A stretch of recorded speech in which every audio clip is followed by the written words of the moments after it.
começar a nossa pregação, eu quero que vocês abram a Bíblia de vocês, deixem aberto ela em Romanos, por favor.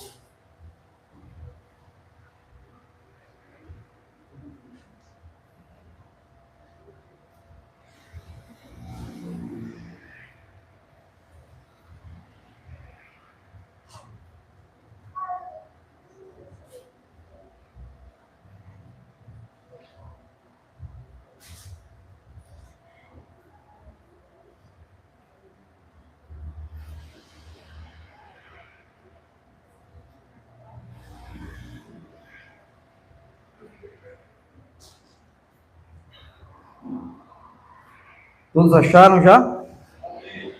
Amém? Você pode deixar aberto aí no capítulo 1, aí eu vou pedir para você olhar alguns capítulos, aí você já está pronto.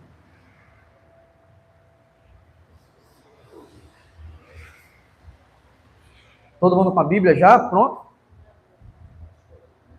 Meus irmãos amados, nós vamos falar hoje sobre um assunto que me preocupa um pouco, quando eu não percebo que vocês têm facilidade para falar sobre ele. Hoje pela manhã eu fiz uma pergunta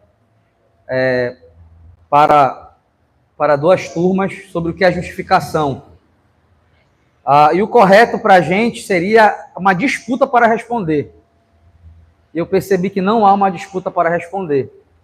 As pessoas ainda se sentem desconfortáveis em responder.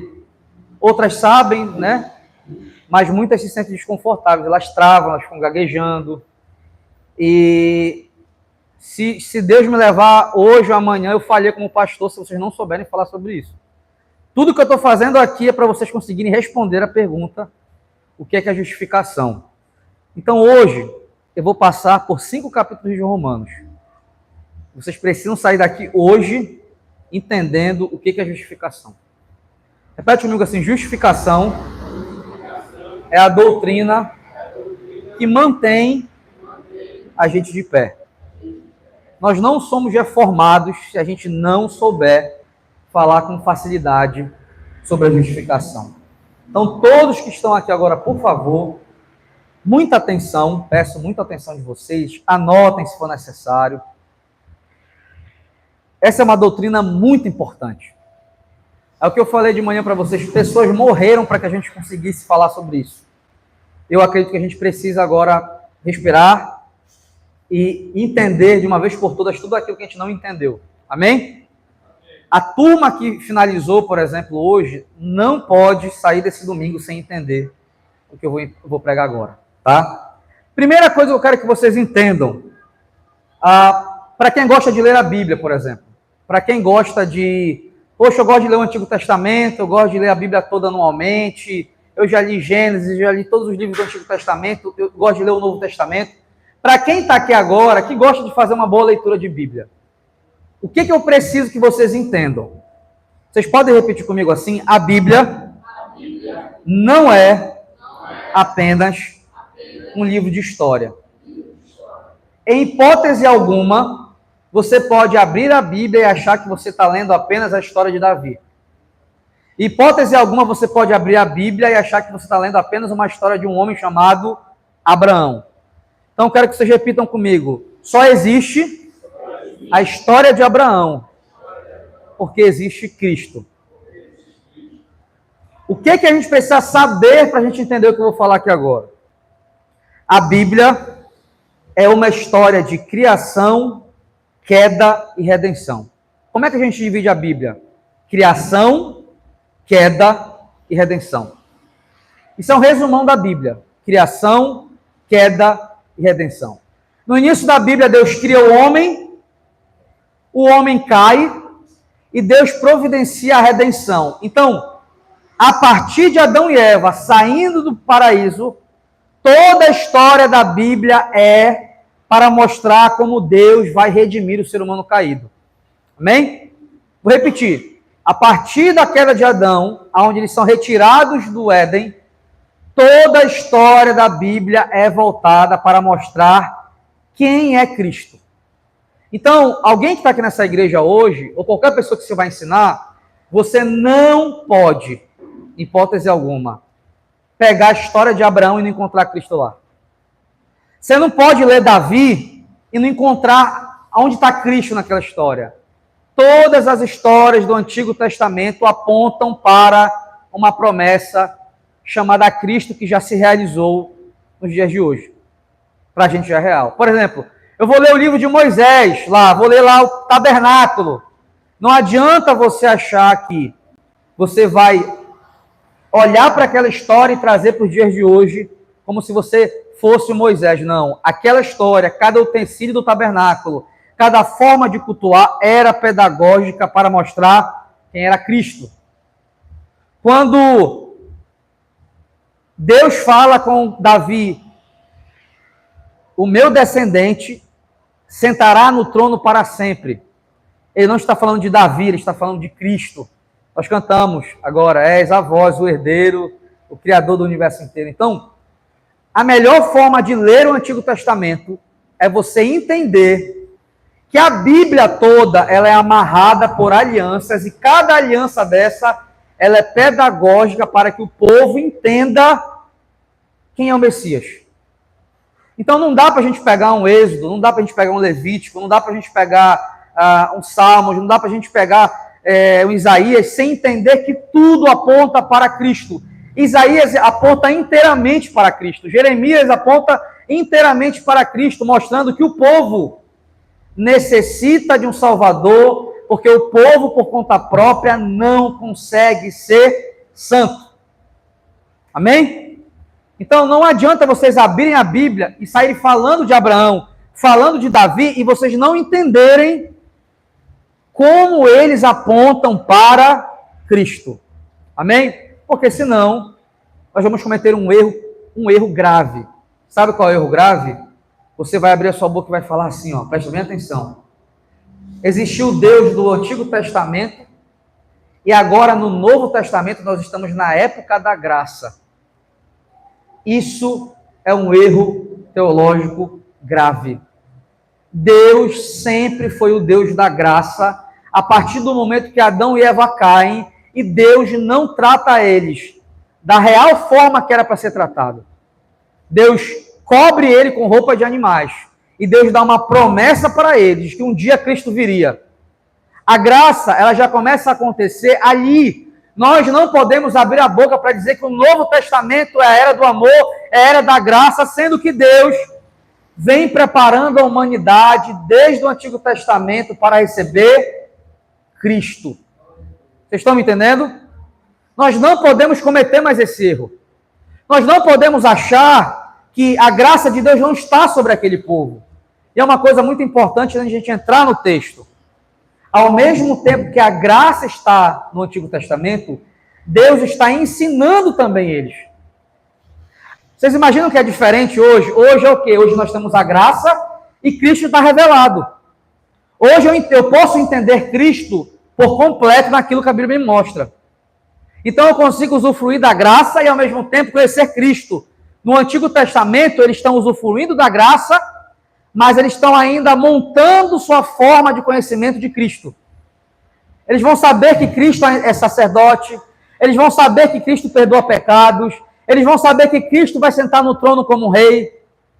Aos poucos, eles vão crescendo em maturidade, alguns não crescem, mas aos poucos eles vão crescendo em maturidade no conhecimento de Cristo. E hoje, nós temos essa oportunidade. Por que eu estou falando isso para vocês? Porque existe uma preocupação de Paulo muito grande para que você entenda o que é justificação. E hoje eu vou trilhar os passos de Paulo. Tá? Antes de você ler a sua Bíblia, eu quero que você entenda que a Bíblia é uma história de criação, queda e redenção. Não é a história de um personagem. Não existe o Abraão importante. Não existe o Davi importante. Não existe, eles não são grandes homens a ponto de me superar. Cristo é o grande personagem. Vocês estão me entendendo? Abraão é um baita de um pecador. Davi é um baita de um pecador. Isaías é um homem de lábios impuros. Então, quando você olha esses personagens bíblicos, eles têm pecados como nós temos. Mas talvez a diferença deles para a gente é o anseio por Cristo. é a confiança em Cristo, que talvez alguém não possa ter aqui hoje. Porque eles conduziram toda a sua vida e toda a sua existência em prol de uma promessa que eles nem viram se cumprir. Vocês sabiam disso? Abraão não viu Cristo. Davi não viu Cristo. Eles não viram a promessa se cumprir. Mas eles entregaram toda a sua vida por algo que nós podemos conhecer por inteiro hoje. Então, eu posso dizer sem medo que se talvez você vivesse naquela época, você não ia crer.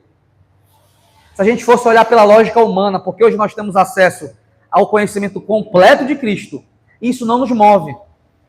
Isso não mexe com a nossa estrutura, a ponto de a gente nem saber falar sobre isso. Então, de fato, eu quero chamar a atenção de vocês hoje. Vocês estão aqui hoje. Vocês precisam saber explicar como Cristo perdoou o pecado de vocês. Quem está me entendendo?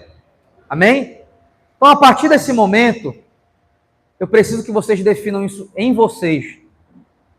A Bíblia é uma história de criação, queda e redenção. Ou alguns gostam de colocar criação, queda, promessa e redenção.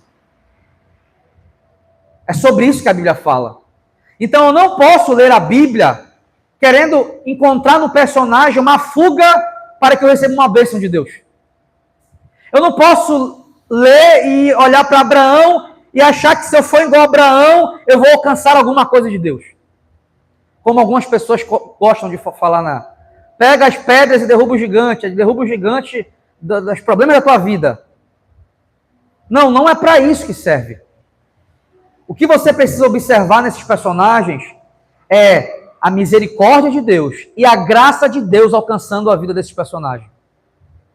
Abraão como um homem mentiroso, Davi como um assassino adúltero, Isaías como um homem de lábios impuros, e a graça de Deus alcançando, não porque eles mereciam, não porque eles fizeram algo de bom, mas porque Cristo transformou a vida dele por pleno amor. Amém? Então eu quero mostrar algo para vocês aqui. Para a gente começar a entender, em Romanos de 1 a 5, Paulo conduz a igreja pela estrada da humilhação. Presta atenção. De Romanos de 1 a 5, Paulo conduz a igreja pela estrada da humilhação. Até chegar no 5, ele quer te humilhar. Esse é o objetivo dele. Se você, que está aqui hoje, não entender que é impossível para você se salvar, vocês nunca vão entender justificação. E eu desconfio que a dificuldade de vocês de não entenderem justificação é porque você ainda acha que vocês são salvos por obras. Eu preciso descobrir isso hoje. Vocês ainda acham que um dia está no céu, outro dia está no inferno. E eu desconfio que talvez vocês sintam medo da volta de Cristo. E talvez vocês não tenham segurança na salvação de vocês. Porque uma pessoa que não consegue entender a justificação, ela não entendeu o que Cristo fez e quem ela é. O que deve existir na nossa igreja é uma disputa para responder o que é justificação. É isso que tem que acontecer. E de fato, nós não podemos estar aqui cultuando a Deus se a gente não souber o que é justificação. Isso afeta o nosso culto, isso afeta nossas emoções, isso afeta a nossa mentalidade, isso afeta tudo que nós temos. Uma pessoa que não entende justificação vive desanimada. Ela não consegue orar, ela não consegue obedecer Cristo, ela não consegue sem um estímulo. Deus e um pedaço de madeira, a mesma coisa. Deus e um pedaço de placa que você nem olha, a mesma coisa. Por quê? Você não entendeu quem você é e o que Cristo fez por você. Aí o que vai acontecer com isso? Teu culto é um culto que você entra aqui, você não vai sentir nada, você não vai perceber nada, você não vai entender nada. Você chega na sua casa, você não vai conseguir entender nada, ler nada, viver com Cristo, nada vai dar certo. A tua vida espiritual com Cristo será algo extremamente distante, inexistente, e parece que todo mundo tem uma vida melhor com Cristo do que você. Por quê? Porque a base da nossa fé é a justificação. Você sabe por quê? Você pode levantar a mão para mim, eu tenho fé. Eu creio em Cristo. Ok. Então, o que é a justificação? Não sei. A fé, ela só serve para isso. Para você crer na justificação. Se você não sabe o que é justificação, a tua fé não serve para nada. Porque a fé é o instrumento que eu me aproprio da justificação. Em outras palavras, eu só sinto a justificação, eu só sinto os efeitos da justificação se eu tiver o quê? Fé. Mas como é que eu digo que eu tenho fé se eu não sei o que é justificação? A fé serve para isso. Aonde é que Hebreus, onde foi lido aqui, exalta Abel, exalta Abraão? É porque esses homens imperfeitos, eles entenderam o que era justificação e usaram a fé deles. Por favor, sacode aí quem estiver dormindo. Pelo amor de Deus. Tem uns 4 dormindo hoje. Preste atenção hoje. Preste atenção.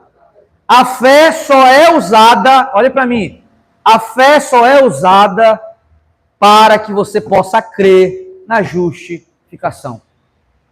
A fé serve para isso. E nós, como igreja, nós não podemos erguer nossas mãos, cantar, se nós não soubermos valorizar o maior bem futuro que nós temos. Quem está me entendendo? Hoje eu estou um tanto irritado por isso.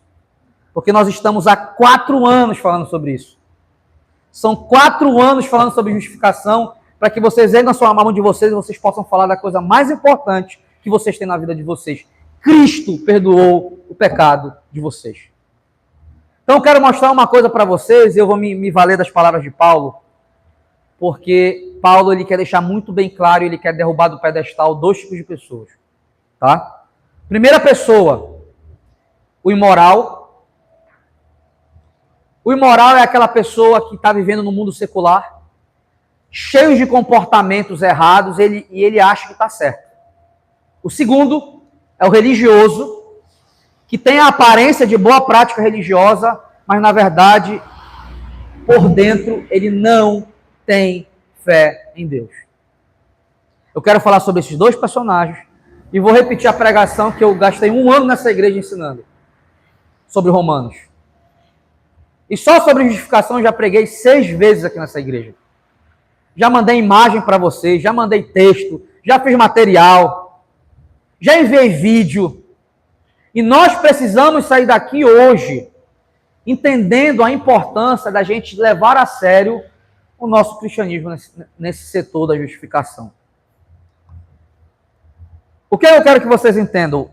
Paulo vai levar a gente pela estrada da humilhação. Então, se ele quer levar pela estrada da humilhação, eu preciso humilhar também. A mim e a vocês, correto? Se o objetivo dele é perceber o quanto você está fora do padrão de Deus, eu preciso levar vocês a isso hoje, porque se vocês tivessem entendido isso, vocês amariam o assunto de justificação. Primeiro ponto. Lá em Romanos capítulo 5, nós vamos chegar no final da história com essa frase.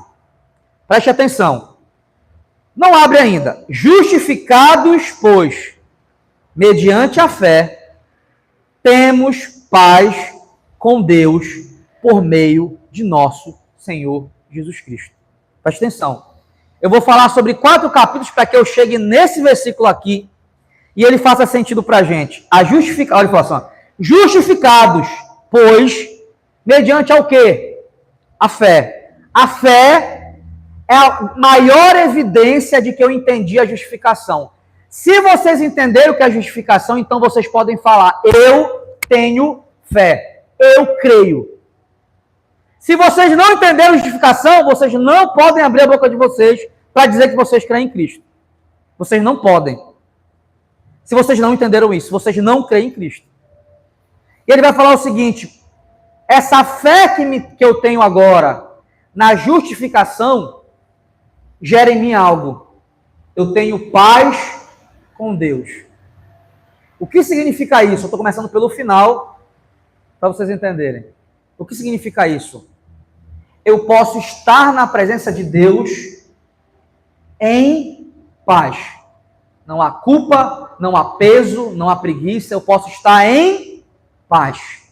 Nada me acusa, nada me interrompe. Eu posso estar em paz. Aí você olha para minha cara, 1 semana sem orar. E você acha que crê. Não, pastor, eu oro aquela oração só para bater ponto. Abençoa fulano, abençoa ciclano, uma oração simples. que a gente cai nesse erro sempre. Cadê aquela oração que fala os teus pecados, fala a podridão que tu é, fala o quanto necessita de Cristo? Aquela oração que tu olha para dentro de ti e conta as coisas mais vergonhosas do teu ser diante de Cristo. Quantos fazem essa oração? Tem gente que não consegue nem perceber que tem algo errado consigo mesmo. Aí talvez você possa falar, poxa, mas eu chorei ontem. Claro, algum problema aconteceu contigo. Espera apertar o cerco. Espera a casa cair, se tu não vem chorando para Deus. Humilde. Mas um cristão que entendeu a justificação, ele crê tanto na bondade de Deus, tanto, que diante da presença do Pai, ele não quer manter aparência, ele não quer fingir nada, porque essa é a maior oportunidade que nós temos. Então, olha só. A justificação me deixa tão perdoado a ponto da ira de Deus não estar sobre a minha cabeça. A ponto de eu estar em paz com Deus. A primeira pergunta que eu vou fazer para vocês. Vocês se sentem em paz com Deus? Esse é o diagnóstico hoje. Vocês têm medo da volta de Cristo? Se vocês têm medo da volta de Cristo, ou vocês têm medo de algo acontecer com vocês e vocês morrerem, porque vocês não sabem onde vocês estarão, vocês não podem abrir a boca para dizer, eu tenho fé. E é sobre isso que eu quero confrontar vocês hoje. Existe algo aí em você que demonstra que você não está se comportando como alguém justificado?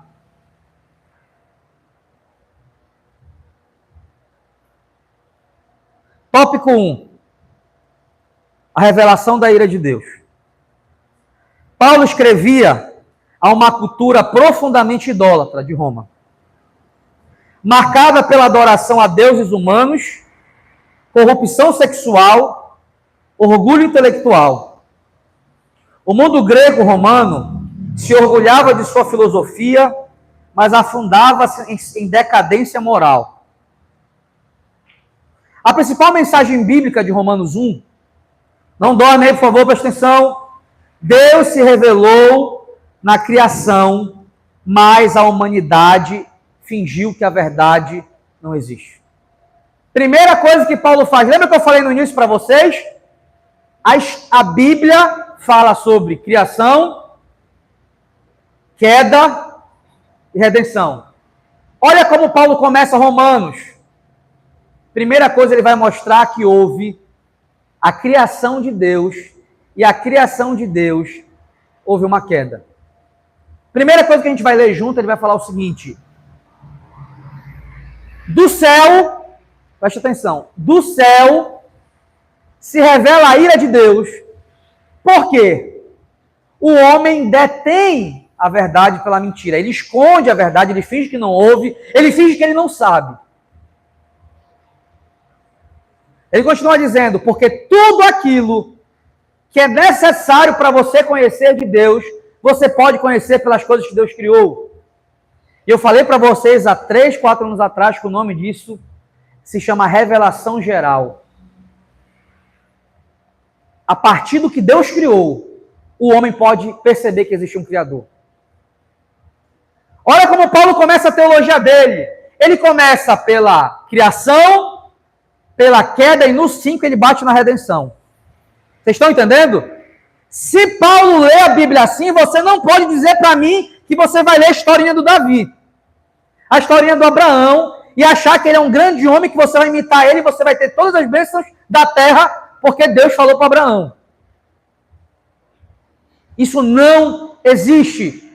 A história dos personagens bíblicos não deve ser usada para te dar bênção material. É para contar que mesmo você sendo pecador, Deus providenciou um plano para te salvar. Ponto. Acabou. É isso. Deus, ele vem pela geografia bíblica, ele vem pela história humana, pela ortografia humana, pelo desenvolvimento da humanidade, desenvolvendo o seu plano para mostrar para a humanidade que ele pode nos salvar. Vocês estão me entendendo?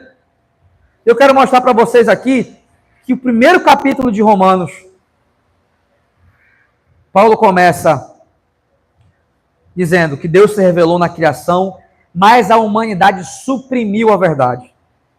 Outro ponto que ele vai dizer aqui, a idolatria e a imoralidade são fruto da rejeição da glória de Deus. Pastor, como é que eu sei que eu caio no erro da rejeição da glória de Deus?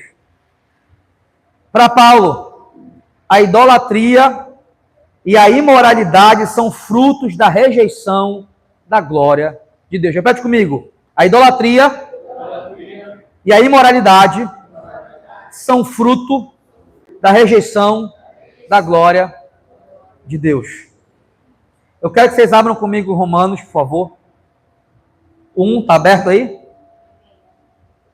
18.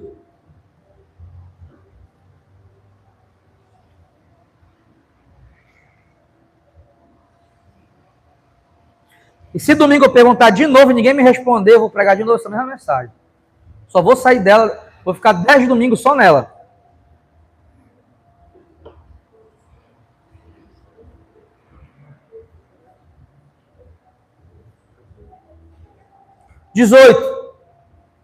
Portanto, a ira de Deus é revelada do céu contra toda impiedade. Primeiro ponto importantíssimo. Olha bem para mim. Todo fronesiano precisa entender. Deus é santo e a santidade dele faz existir nele o que nós chamamos de justiça. E eu disse no culto passado que justiça é o ato de Deus não deixar a maldade impune. Deus não deixará os pecados impunes. Então, olha o que a palavra de Deus diz. Do céu, Deus está vendo tudo. E Ele sabe o que tu está fazendo, Ele sabe o que eu estou fazendo. E sabe o que vai acontecer? Ele vai fazer justiça. Em outras palavras, não adianta a gente achar que nada vai acontecer, que vai. Pode durar 1 ano, 2 anos, 3 anos, eu, você, seja quem for, nós vamos ser desmascarados. A gente pode fingir o quanto for. Vai chegar o dia que nós vamos ser desmascarados. E não é possível que você não tenha medo disso. Não é possível que isso não te cause um tremor. Enquanto a gente viver com a nossa vida errada, chegará a hora que nós seremos desmascarados. Em outras palavras, a casa vai cair. A gente vai se ver num abismo. E a Bíblia fala o seguinte, que a ira de Deus se revela do céu contra a impiedade. E eu vou repetir de novo que é impiedade, tanto que eu repeti. Impiedade é quando você sabe que está fazendo uma coisa errada e faz mesmo assim. Você finge que Deus não está vendo. Tem uma frase que me chocou um pouco. Olha bem para mim. Repete comigo assim. Deus não interpreta boas intenções. Ah, não, é porque eu tenho boas intenções, eu creio em Cristo no meu coração. Não, isso não existe. Essa ideia de boas intenções, de que tenho Cristo no meu coração e eu finjo que ele não existe, isso não existe. Isso não é sinal de alguém que foi alcançado pela graça. Tem que haver algo visível em você. Tem que haver uma atitude visível de quem você é. O Espírito Santo, quando habita na gente, ele não habita na gente para a gente ficar do mesmo jeito que a gente é. Nós não pecamos mais em paz. Se você está pecando em paz, você está sob a ira de Deus. Sabe qual é a evidência que você está em paz com Deus? Quando você sente dor e raiva do seu pecado. Quando você peca e você está confortável, só resta uma coisa sobre você, a ira de Deus.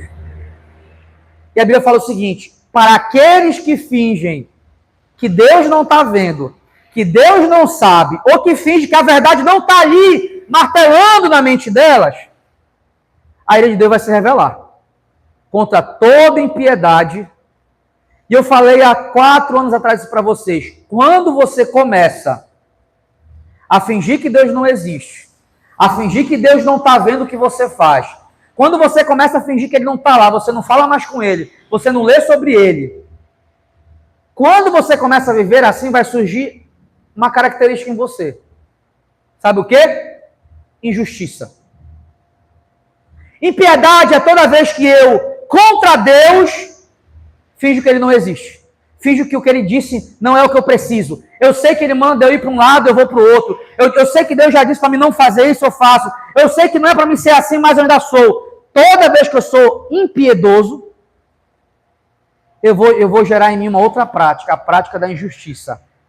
Toda pessoa que finge que Deus não existe, não te preocupa, que não vai ficar só entre você e Deus. Tu vai afetar alguém. Tu vai cair na prática da injustiça. Sabe o que é a prática da injustiça? Tu vai prejudicar quem está à tua volta.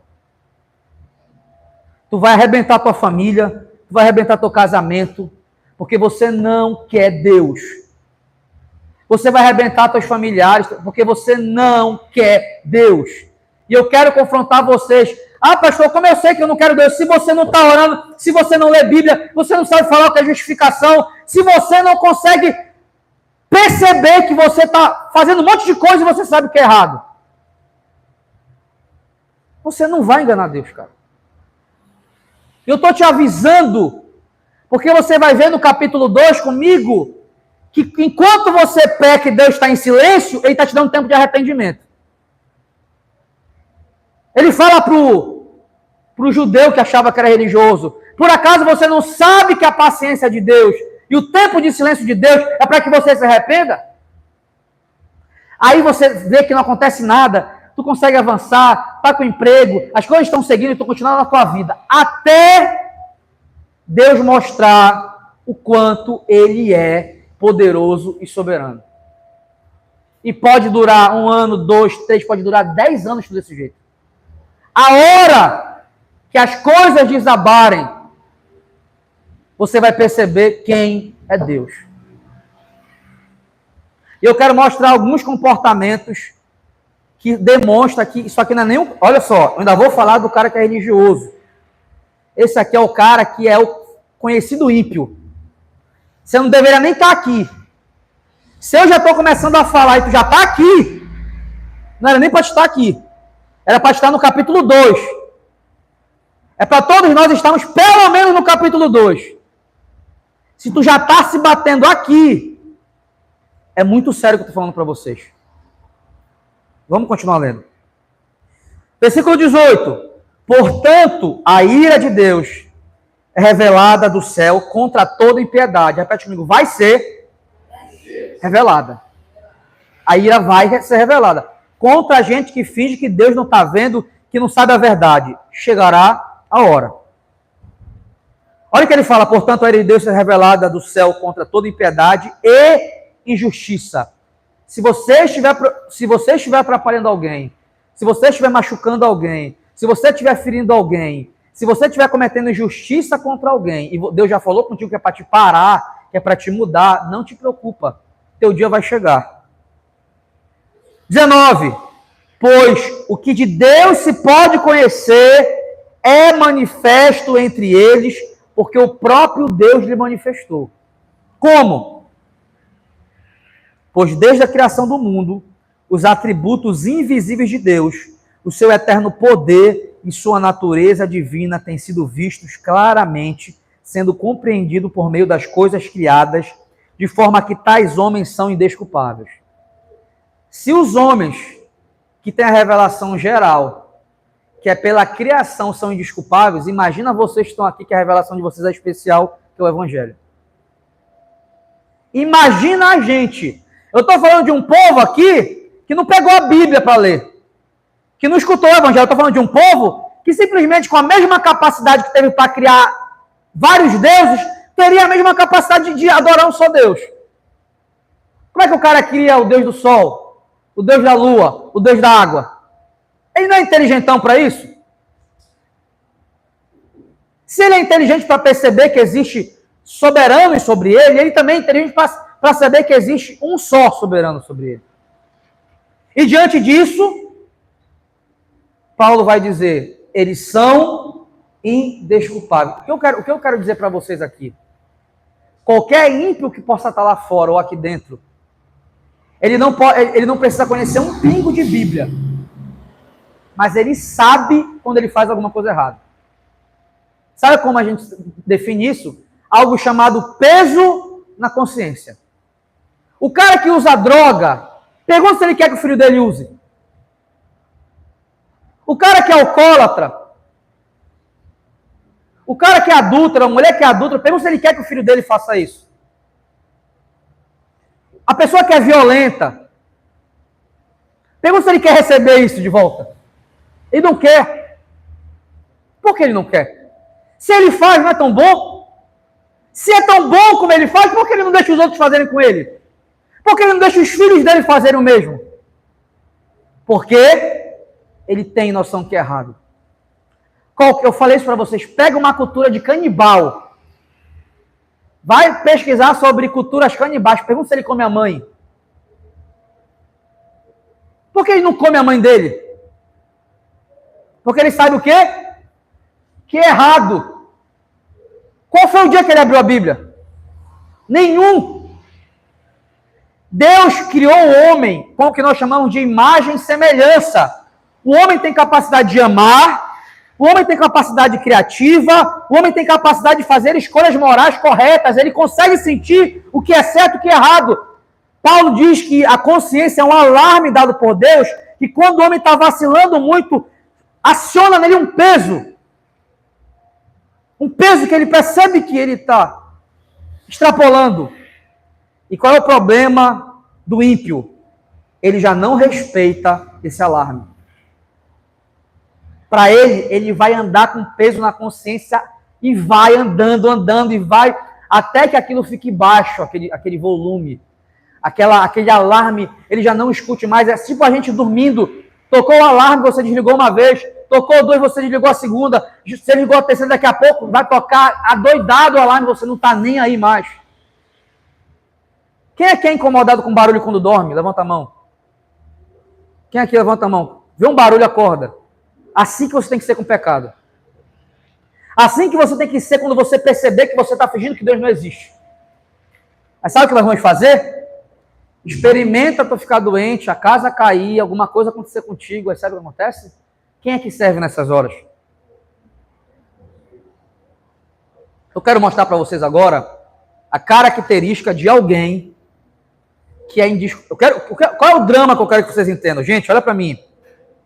Paulo está dizendo que é indesculpável o homem que nem leu Bíblia. Vocês estão me entendendo? O homem que nem leu Bíblia é indesculpável. Por quê? Porque tem regras que ele sabe que está fazendo errado, mas ele faz. Se esse cara, essa mulher já é indesculpável, vocês são o quê? Isso é sério. O que nós somos então? Toda vez que nós sentamos aqui para chutar uma palavra, toda vez que nós estudamos alguma coisa, o que nós somos então? Vamos continuar lendo aqui.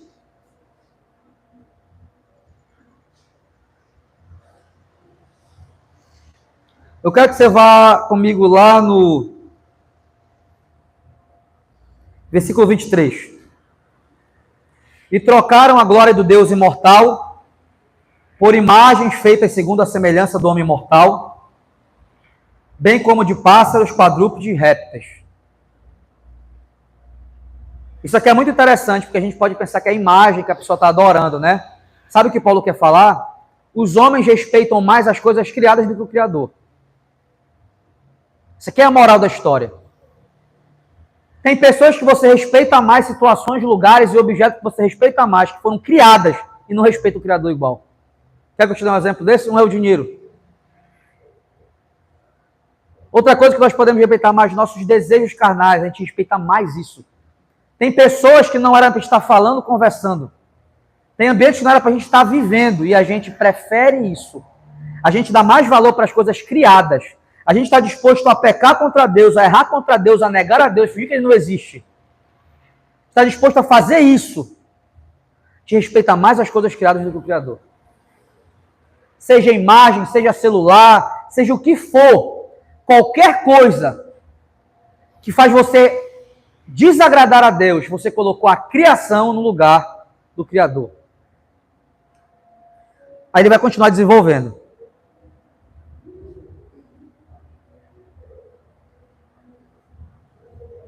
24. Por isso Deus os entregou à impureza sexual. Isso aqui é bem interessante, eu sempre falo isso para vocês. Deus falou assim, vocês querem impureza sexual? Vai lá, continua fazendo. Se você está preso em impureza sexual, em perversão sexual, é uma séria evidência da ira de Deus. Ele vai desenvolver mais ainda. Ele diz assim, 24, por isso Deus os entregou à impureza sexual, segundo os desejos pecaminosos do seu coração, seus corações, para a degradação dos seus corpos entre si. Trocaram a verdade de Deus pela mentira. E adoraram e serviram a coisas e seres criados em lugar do Criador, que é bendito para sempre. Amém. Por causa disso, Deus os entregou a paixões vergonhosas, até suas mulheres trocaram suas relações sexuais naturais por outras, contrárias à natureza. Da mesma forma, homens também abandonaram as relações naturais com as mulheres e se inflamaram de paixões uns pelos outros. Começaram a cometer atos indecentes, homens com homens, e receberam em si o mesmo castigo merecido pela sua perversão. Qual é o castigo aí? A ausência de Deus. 28. Além do mais, visto que desprezaram o conhecimento de Deus, ele os entregou a uma disposição mental reprovável. Isso aqui eu quero fazer um parêntese aqui. Olha comigo. Visto que eles desprezaram o conhecimento de Deus. Nós não podemos nos enganar achando que desprezar o conhecimento de Deus não vai acontecer nada na nossa vida. Se você está aqui comigo, desprezando todo o conhecimento que Deus tem oferecido para todos nós, não vai achar você que não se interessar pelo conhecimento sobre Deus vai te tornar um anjo. Não vai te tornar. Pelo contrário, desprezar o conhecimento que nós podemos ter de Deus vai gerar sérias consequências. Eles falam que Deus abandonou eles a uma disposição mental reprovável. É assim que tu quer viver, sem me conhecer, sem me entender? Então, viva assim. É aquela pessoa que tem a mente fechada, ela não consegue entender nada, ela não consegue, sabe? Ela não consegue, porque é assim que ela quer viver. Ela não quer se esforçar em nada para conhecer Deus. Ela não quer saber de Deus. Sabe de uma coisa? Tu não quer me entender? Continua assim então, vai lá. E aí você pode estar me olhando aqui, sabendo que você tem sérias dificuldades para entender quem é Deus, porque você não quer entender quem é Deus. Porque eu repito várias vezes aqui, quantas coisas vocês decoram? Quantas coisas vocês sabem conversar? Quantas séries vocês sabem contar? Quantos filmes? Tem coisas que vocês gostam, que vocês sabem conversar horas. Aí quando é sobre justificação, você não sabe falar. Aí você vai dizer para mim, não é porque eu tenho dificuldade. Você não tem dificuldade. É que você não quer. Porque você ama as coisas criadas ao invés de quem? Ao invés do Criador. E é esse confronto que eu quero fazer perante vocês. Será que não estamos dessa forma? Será que não estamos dessa forma? Desprezando o conhecimento de Deus, achando que o que a gente quer saber basta pra gente, achando que o que eu já tenho basta para mim mesmo e não basta. Nós necessitamos de Cristo. Olha as características de alguém que finge que Deus não existe. Eu já falei para vocês que ele ama as coisas criadas ao invés de Criador, ele é afundado na imoralidade sexual, mas tem uns comportamentos de convivência aqui. Leia comigo. Versículo... aqui. 28. Além do mais, visto que desprezaram o conhecimento de Deus, ele os entregou a uma disposição mental reprovável. 28. Vou repetir. Deus os entregou a uma reprovação mental. Por que eu estou falando isso para vocês? Porque vocês acham que está tudo bem. Essa vida confortável de vocês, que não ora, que não lê, que não se interessa. Vocês acham que está legal, mas não está legal. Pode ser um abandono a uma mentalidade reprovável. E como a ira de Deus gosta de deixar pecador confortável? Porque uma coisa que eu aprendi, a graça de Deus nunca me deixará confortável diante do abandono de Cristo. Nunca, a graça nunca me deixará feliz de não estar em contato com Cristo. A graça nunca me deixará feliz eu vivendo uma vida de pecado. Nunca. A graça de Deus, ela te traz paz e segurança, mas ela te traz um incômodo interno. Ela abre teus olhos para perceber que não está correto. E não é possível que a gente não esteja assim.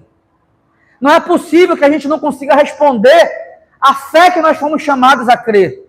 E está tudo bem. Não é possível.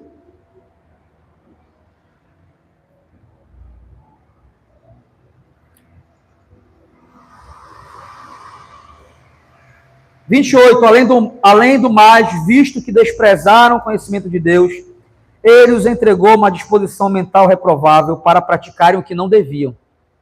Vai lá, você quer te governar? Vai lá, grandão, vai lá, inteligentão. Olha as práticas aqui, ó. Tornaram-se cheios de toda a sorte de injustiça.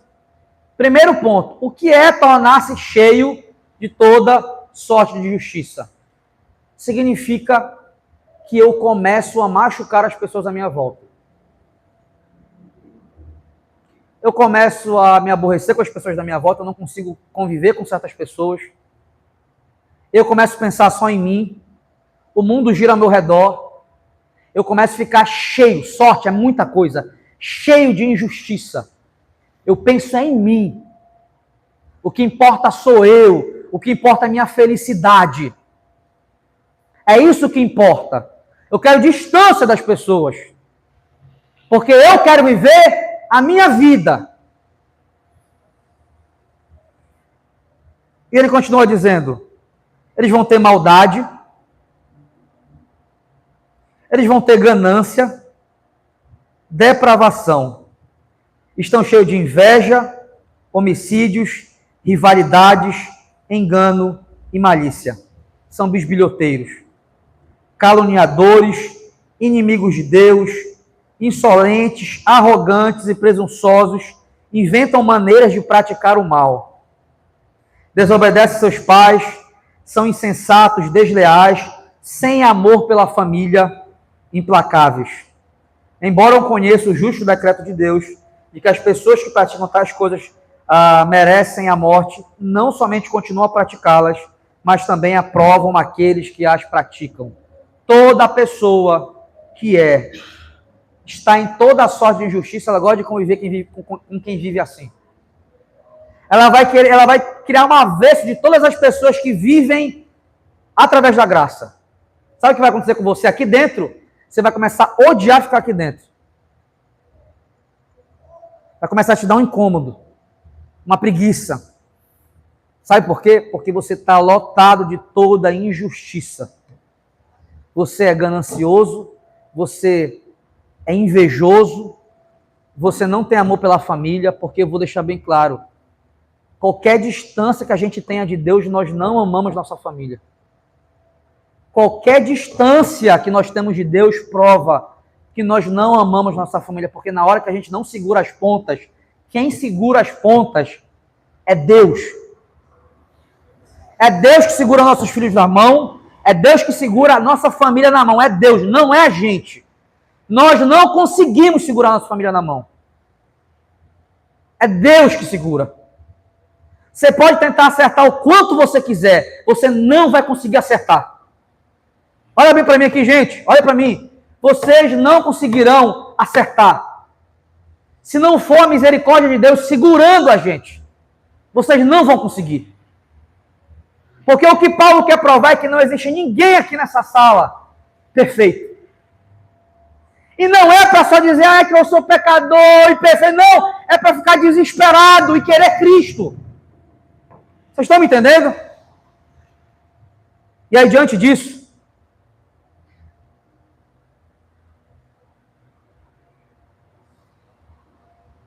Paulo quer te mostrar essas duas coisas.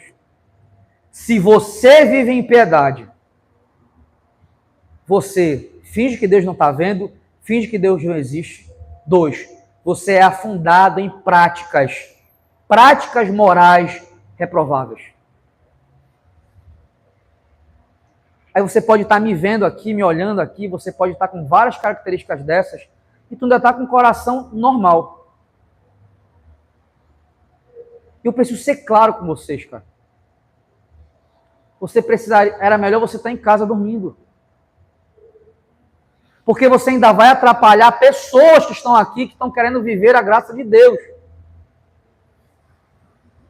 Porque às vezes a gente fica aqui só para fingir o que no capítulo 2 Paulo vai falar. Só quer manter a aparência de religioso para não passar vergonha. Vamos para o capítulo 2. No tópico 2, a culpabilidade dos religiosos morais. O capítulo 2 de Romanos é um texto pouco lido, mas ele é um texto extremamente cirúrgico. Entre os judeus e os moralistas gentios, havia uma confiança orgulhosa na lei e nas boas obras. Presta atenção. Paulo ataca o falso senso de segurança, baseado na religião e moralidade. Não basta possuir a lei, é preciso obedecê-la perfeitamente.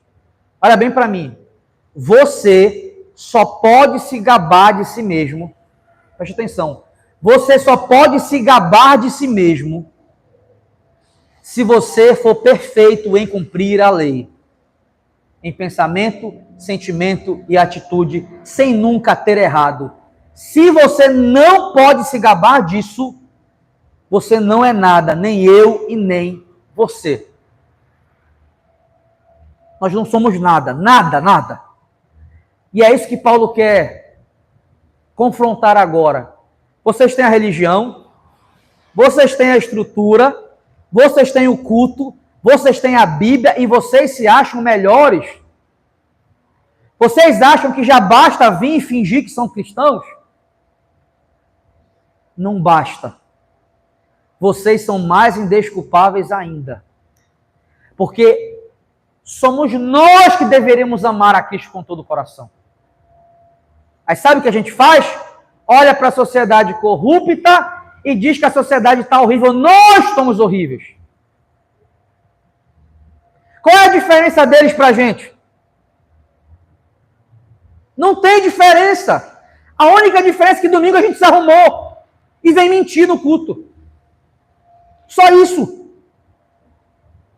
Só que isso é mais pesado do que o cara que está fazendo, pintando e bordando, pelo menos não bota uma máscara. Aí a gente está aqui. E vou ser claro para você, você vem para cá e não tem evidência nenhuma que foi justificado por Deus, a partir do temor que você tem por Deus, você vai para o inferno sentado nessa cadeira. Simples. Você pode frequentar quantos cultos você quiser, você pode fazer quantos cursos de membresia quiser, você vai com toda a sua teologia para o inferno. Com tudo que eu te ensinei, você vai para o inferno. Simples. A justificação, ela mexe na nossa estrutura, e é por causa dessa bendita justificação que eu tenho fé. Você não tem fé porque você está aqui, não. Como é que eu acredito em algo que eu não sei nem dizer o que é? Como é que eu digo que eu creio em Deus? Eu não sei explicar no que eu creio. Eu não sei explicar. Eu fico gaguejando, eu não sei abrir a boca. Mas se eu perguntar sobre a fofoca de alguém, eu vou saber falar tudo. Então a grande pergunta é, por que nós estamos de portas abertas aqui? Você é inteligente para tanta coisa. inteligente, julgador, analisador para tanta coisa. Quer dizer que Deus não merece a nossa atenção, Deus não merece o nosso cuidado, Deus não merece o nosso tempo, Deus não merece o nosso esforço. Mas a tua vida merece o teu esforço. E é isso que Paulo quer mostrar agora.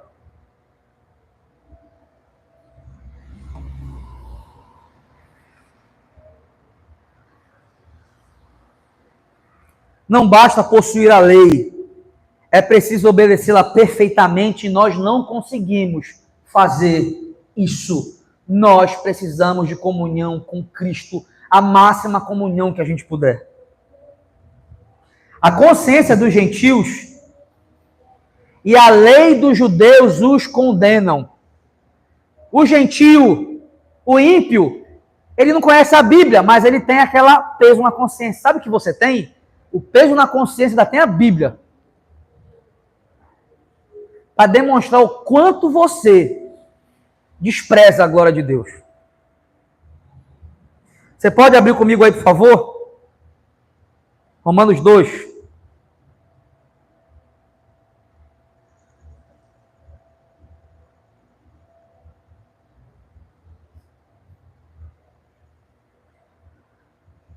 Portanto, você que julga os outros é indesculpável, pois está condenando a si mesmo naquilo em que julga. Visto que você que julga pratica as mesmas coisas. Olha que situação nós podemos estar. Sabemos que o juízo de Deus, preste atenção, é contra os que praticam tais coisas. Ele é conforme a verdade. Qual foi o único momento na Bíblia que você percebeu Jesus parecer que se alterou? Se você ler os evangelhos, a gente quer só as bênçãos de Jesus, né? Só os milagres. Se você ler os evangelhos, qual foi o único momento que Cristo se alterou? Humanamente falando, parecendo que a gente fica até assustado. Nossa, Cristo fazendo isso? Foi contra fariseu. O ímpio lá fora, ele almoçou, ele levantou, fazendo uma comparação breve, que eram as pessoas que, apesar de ser de Israel, estavam ali à margem. Mas aqueles que conheciam a palavra, aqueles que se diziam religiosos, preste atenção, não durmam. Ele teve uma atitude extremamente que a gente fica até chocado. Jesus falou isso. Jesus tratou desse jeito com eles. E Paulo vai usar esse mesmo peso para mostrar para a gente. Sabemos, versículo 2, que o juízo de Deus contra os que praticam tais coisas é conforme a verdade. Ele continua dizendo: assim, quando você, um simples homem, o julga, mas pratica as mesmas coisas, pensa que escapará do juízo de Deus? Quem é essas pessoas que esses religiosos estão julgando? Pessoas que nunca creram. Olha o que ele está falando. Você que diz que creu, você que diz que tem a Bíblia, e julga quem não creu, e julga quem não tem a Bíblia, o chamado ímpio, mas você faz a mesma coisa que ele, não acha você que você não vai escapar. Vai chegar a tua hora. Então sim, meus irmãos, nós que estamos aqui, nós somos indesculpáveis. Se em 4 anos nós não sabemos a coisa mais preciosa, a doutrina mais preciosa, se aquilo não pulsa na gente, se aquilo não é a nossa vida,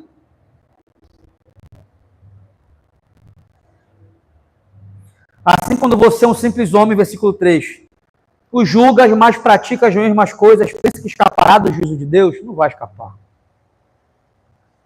Ou será, olha que coisa importante, ou será que você despreza as riquezas da sua bondade? Olha isso aqui, ó.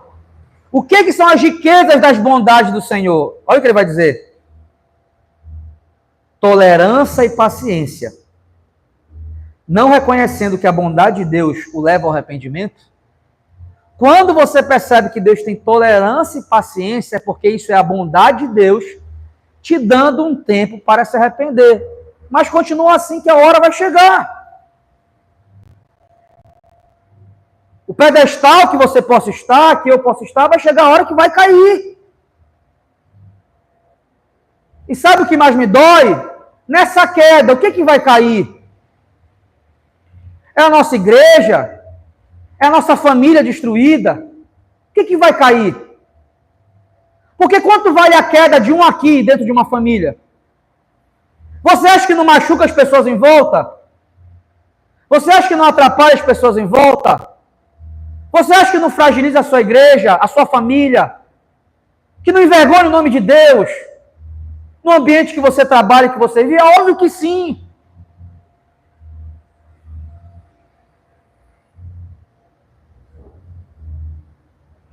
Repete comigo: a bondade, a tolerância, o silêncio de Deus tem que nos levar ao arrependimento. Contudo, por causa da sua teimosia e do seu coração obstinado, teimoso, você está acumulando ira contra si mesmo, para o dia da ira de Deus, quando se revelará o seu justo julgamento. Deus retribuirá a cada um conforme o seu procedimento. Ele dará vida eterna aos que, persistindo em fazer o bem, buscam glória, honra e imortalidade. Os justificados, eles têm essa característica aqui, ó. Eles não usam a graça para pecar, não. Não usam a graça para ficar na safadeza. Olha a característica de alguém que foi alcançado pela salvação. Versículo 7, ele dará vida eterna aos que persistem em fazer o bem.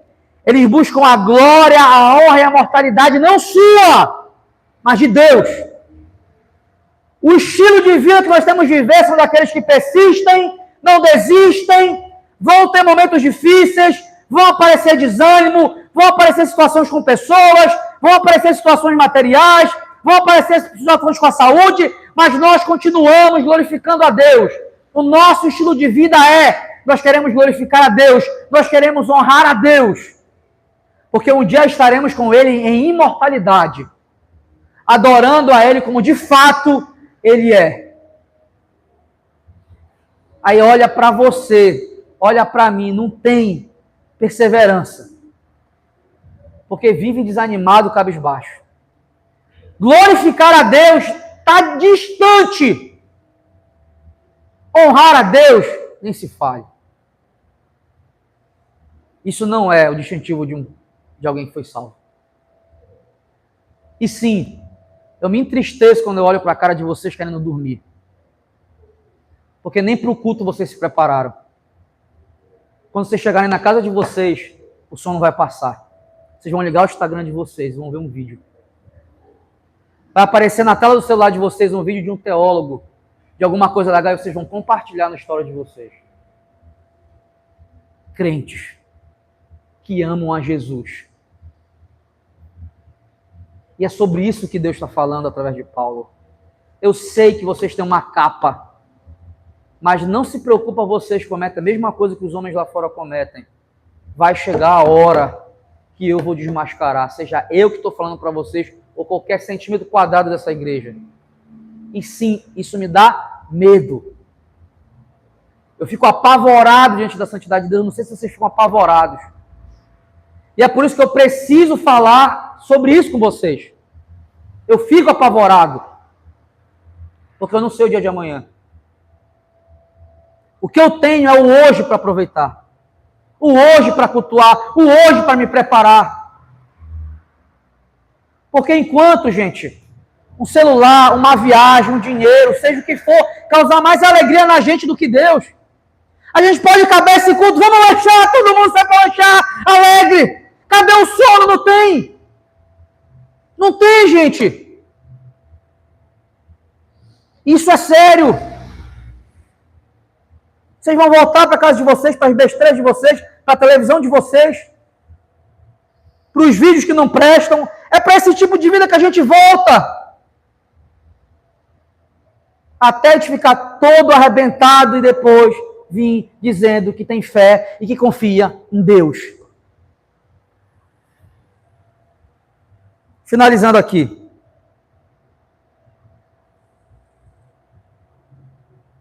Versículo 8. Mas haverá ira e indignação para os que são egoístas, que rejeitam a verdade e seguem a injustiça. Haverá tribulação e angústia para todo ser humano que pratica o mal, primeiro o judeu e depois o grego. Mas glória, honra e paz para todo o que pratica o bem. Primeiro o judeu, depois o grego, pois em Deus não há parcialidade. Ele está começando a falar um pouquinho da justificação que é a paz com Deus. Isso aqui você não consegue pelas suas próprias forças. Isso aqui você só consegue se você entender a justificação e crer em Deus. Ah, eu tenho fé, pastor. Não sei nem falar o que é justificação. Eu não sei explicar, eu não sei falar para as pessoas. Não, pastor, eu sei falar, mas é só mais uma informação que sai da minha boca. Também não adianta. Isso consome as nossas entranhas, isso sai de dentro da gente. Isso é ser reformado. Ser reformado não é ficar sabendo um monte de coisa teológica para ficar debatendo com... Não, ser reformado é a justificação arder nas tuas entranhas. É isso que é ser reformado. É isso que é ser um cristão de verdade. É saber que nós somos perdoados, justificados por Deus, e isso consome a gente. É isso que deve fazer um ser humano estudar. É isso que deve fazer um ser humano vir para a igreja. É isso que deve fazer alguém perdoar, alguém amar. É esse amor que nos consome por dentro. Então, sim, eu quero chamar a atenção de vocês. Por favor, parem de viver uma vida desse jeito. Peguem a Bíblia de vocês, estudem, amem a Bíblia de vocês. Não dá mais para mais um ano. Você não tomar uma decisão. E você está aqui dentro e não saber nada, isso é sério. Nós precisamos pregar o Evangelho, nós precisamos falar para as pessoas lá fora quem Cristo é, e nós vamos falar errado. Porque os que praticam injustiça ainda levam outros consigo. Ainda vai levar outra pessoa para o ensino errado. Enquanto vocês estão adormecidos, estão um monte de igreja mística, pedindo dinheiro para os outros, fazendo um monte de coisa que não deve enquanto nós dormimos. Isso é mais sério do que a gente imagina. Quantos talentos eu tenho aqui? Quantos dons nós temos aqui nesse salão hoje? Que podem estar dormindo, porque não querem corrigir sua vida com Deus. Corrija a sua vida com Deus. Eu sei que você não é perfeito, mas tem coisa que está na cara. Tem coisa que a gente precisa entender. Vocês estão me entendendo? Eu quero que você fique de pé. Porque para que a justificação seja entendida, eu preciso que vocês percebam que Deus vai pegar tanto o religioso, com capa de crente, quanto o que é ímpio. Pastor, como é que eu sou justificado então? Primeira coisa, saiba quem você é e odeie quem você é. Odeie esse pecador maldito que nós somos. A gente precisa odiar isso. Nós precisamos nos incomodar com isso. E a partir desse momento, nós temos que falar para Deus: eu preciso de Cristo. Repete comigo assim: eu só preciso de Cristo. Pode falar, eu só preciso de Cristo. Se eu conviver com Ele. Se eu lembrar dele. Se eu me animar nele. Se ele for minha satisfação. Se eu me preocupar com aquilo que incomoda ele. Essa é a maior evidência de que você creu. Então, se você está aqui hoje e você não sabe dizer o que é justificação, como é que você não está incomodado com você mesmo se você não consegue dizer a maior história de redenção da sua vida? Se você fala sobre justificação e o teu coração não pula de alegria, como é que você está normal diante de Cristo não mexer nas tuas emoções, não mexer na tua consciência, não te trazer ânimo? Foi para isso que nós abrimos essa igreja. Para que a gente valorizasse o que Cristo fez pela gente.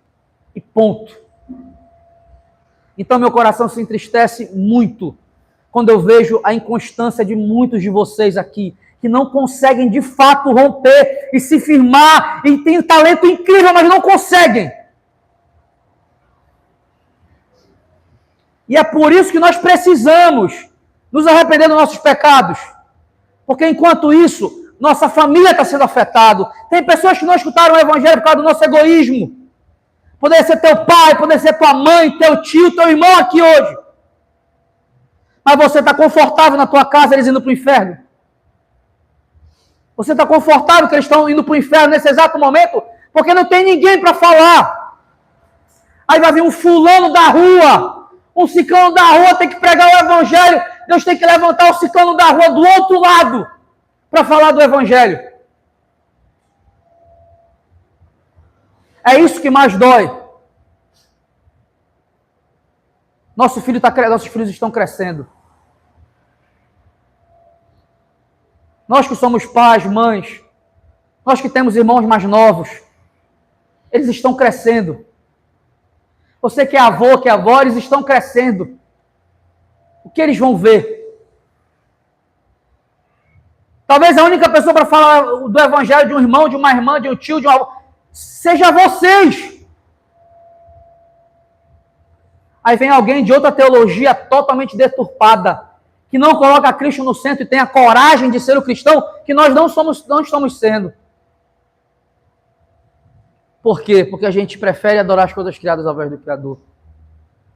Eu sei que eu estou falando diante de pessoas que não são perfeitas, como eu não sou perfeito. Eu também, como vocês, necessito de Cristo.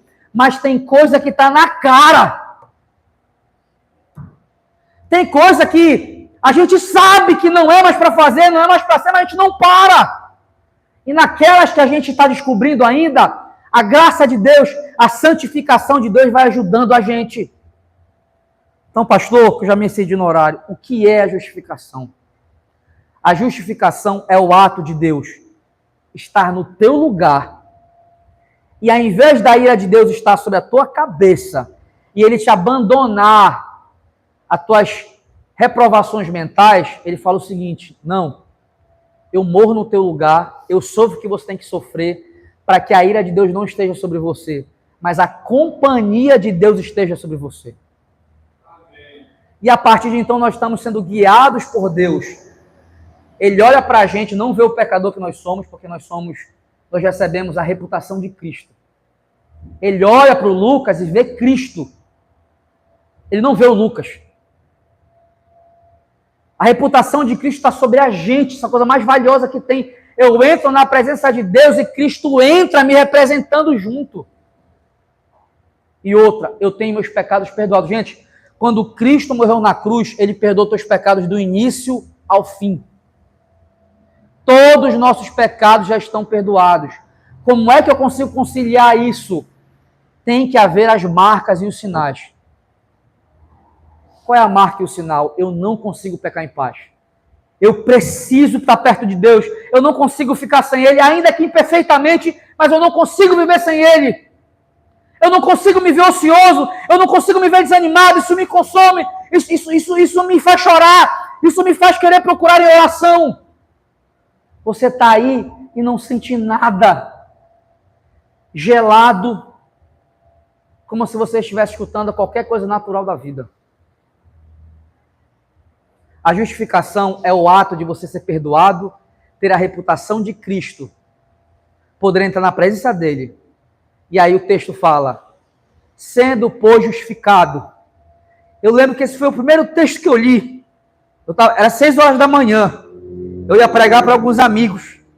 E eu falei assim, vamos estudar Romanos. E quando eu me encontrei com esse texto, sendo, pois, justificado, temos paz com Deus. Ele fala assim, sendo, pois, justificado, por Jesus Cristo, temos paz com Deus.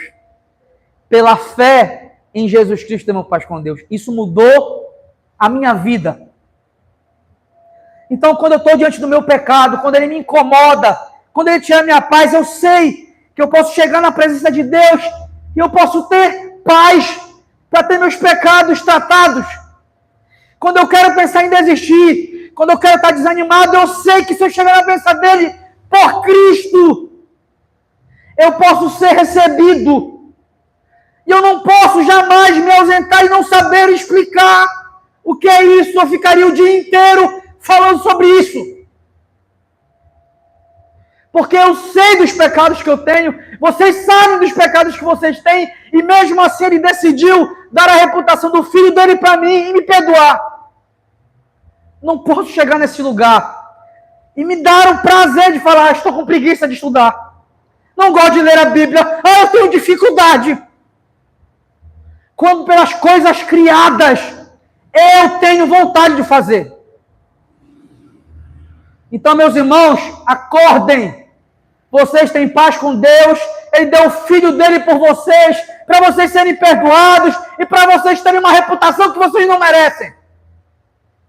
Então, diante disso, acordem. Nós temos uma vida bela para viver na presença de Deus. Nós temos coisas para desfrutar na presença. Eu não estou falando de bênçãos materiais, eu não estou falando de riqueza, eu estou falando de estar em paz com Deus, de amar estar com Deus, de amar conhecer Deus, de amar e viver com Deus, de amar de estar com nossos irmãos, de amar cultuar Ele, se for para acordar cedo, se for para dormir tarde, mas amar estar na presença dEle. Eu deixo essa palavra com vocês com todo o amor do meu coração. Porque uma coisa que tira a minha paz é quando eu olho para vocês e vocês não sabem explicar o que é justificação. Isso me dói por dentro. Quando eu vejo vocês falando sobre tantas coisas que vocês dominam. E quando é na hora de falar sobre a nossa fé, vocês não conseguem. Vocês dormem aqui dentro da igreja. E quando acaba o culto, está todo mundo conversando ali na frente, está todo mundo rindo. Nós não podemos ser esse tipo de pessoa. Nós não podemos. Nós precisamos entender a justificação e chegar aqui ansiosos pela presença do Senhor. O Espírito Santo habita na gente.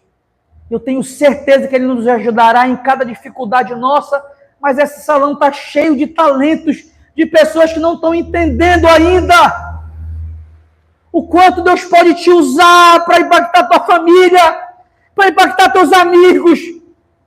Enquanto você não entender o valor que Cristo tem para você, você não vai corrigir a sua vida. Você não vai ficar na posição que você tem que estar. Isso dói. Já passou 1 ano, já passou 2 anos, já passou 3 anos, já passou 4, e tem gente que está do mesmo jeito, sempre prometendo para Deus, prometendo, e nada. E diante disso eu quero orar com vocês. Nós precisamos pedir perdão pelo Senhor. Ao Senhor. Por todo o nosso desinteresse, por fingir que Deus não está falando com a gente, por fingir que a gente está fazendo alguma coisa que é errada, mas finge que não sabe que é errado. Nós precisamos pedir esse perdão para Deus. Vocês conhecem os pecados de vocês, vocês sabem o que vocês erram. Eu quero que vocês fechassem os olhos de vocês agora. Vamos orar ao Senhor. Eu quero que você orasse mesmo. Pai querido e amado, me perdoa, nos perdoa, Senhor. Se a nossa carnalidade está falando mais alto que a gente, se a nossa carnalidade está guiando a nossa vida ao invés do Senhor, eu sei que o Teu Espírito Santo vai falar com quem precisa e com quem é necessário aqui. Mas eu sei que o Senhor não nos juntou em vão aqui, Senhor. Eu sei que o inimigo vai tentar fazer de tudo para que a gente não esteja no centro da Tua vontade. Só que eu aprendi também, Senhor, que o inimigo, ele não tem mais poder do que o Senhor. E ele não tem poder para nos enganar mais. Porque nós somos guardados em Ti. Que o Senhor possa levantar homens corajosos aqui. Mulheres corajosas aqui nesse lugar. Jovens, adolescentes, homens, mulheres que te amam, crianças que amam falar da tua palavra, que amam falar de quem o Senhor é, seja sentado no restaurante, seja no ambiente de trabalho, que amam propagar o teu evangelho e que têm certeza do teu evangelho. Que o Senhor possa nos dar interesse, Senhor, por quem tu és. Não nos deixa desprezar a tua sabedoria. Nos ensina a amar de verdade, arranca toda injustiça da nossa vida, toda impiedade da nossa vida. Nós pedimos perdão pelos nossos pecados. Nos perdoa por todos os pensamentos errados, sentimentos errados que nós tivemos que não vêm de ti. Nos perdoa, Senhor, se a gente está vivendo como um ímpio, ou se a gente está vivendo como um falso moralista, nos perdoa. Nós que julgamos os de fora, mas temos as mesmas práticas. Nós não queremos abusar da tua paciência, nós queremos usar a tua paciência para nos arrependermos, Senhor. Perdoa nossos pecados.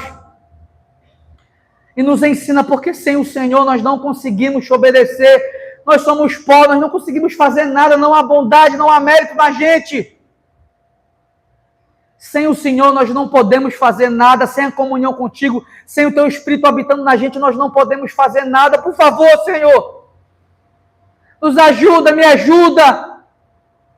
Não deixa, Senhor, o pecado nos vencer. Não deixa, Senhor, não nos abandone em uma reprovação mental. Nós cremos que nós somos justificados. Eu creio, Senhor, que eu estou orando diante do Senhor em plena paz. Apesar dos meus pecados, Senhor, eu sei que é Cristo que tem me levado até a tua presença agora. E é por causa dele que nós estamos orando, Senhor. É por causa de Jesus Cristo. Eu quero te louvar essa noite. Obrigado. Obrigado, Senhor, por ter nos dado o teu Filho. Obrigado, Senhor, por eu poder estar orando e poder estar expressando tudo que eu sinto diante do Senhor. Obrigado, Senhor. Obrigado por ter alcançado a minha família. Obrigado por ter alcançado essas pessoas. Nós não merecíamos. Obrigado, Senhor. Mas que esse amor e essa gratidão não fique só no nosso coração, que a gente possa levar para outras pessoas. Perdoa nossa ignorância, nossa rivalidade, nossa inveja, nossa imoralidade. Perdoa nossas divisões. Perdoa nossos egoísmos. Perdoa, Senhor, todas as vezes que nós brincamos com o Senhor. E muito obrigado por essa noite. Que o Senhor possa levar todos guardados e protegidos em nome de Jesus Cristo dos seus lares. E que de fato a gente possa, se assim o Senhor permitir, viver uma semana de correções em nossas vidas pessoais, em nossa devoção, Senhor, que eu te peço, em nome de Jesus Cristo. E a igreja diga amém. Aplauda ao Senhor com toda a alegria do seu